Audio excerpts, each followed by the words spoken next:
Yung pagmulat mo ng Sabado at alam mong araw na naman ng general cleaning, una mong hawak, walis, basahan, at konting lakas ng loob.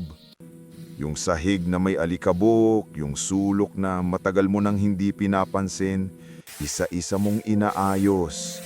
May pawis, may hingal, pero habang inaangat mo yung kortina, inaayos ang mesa, inaayos ang kama, unti-unting gumagaan ng loob mo. Para bang habang nililinis mo ang bahay, nililinis mo rin ang isip mo.